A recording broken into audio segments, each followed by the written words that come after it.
اتعلم الدرس خلاص. أحمد عبد القادر شوفوا عمل إيه مع كولر وسيد عبد الحفيظ وكل دكة البدلاء وهو خارج.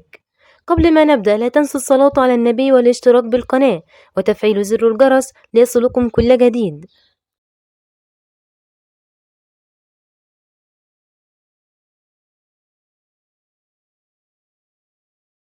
كلنا عارفين اللي حصل مع أحمد عبد القادر وكولر في ماتش الأهلي والهلال السوداني، وبعد كده اعتذر لكولر ونزل بوست وهو بيبوس على راسه.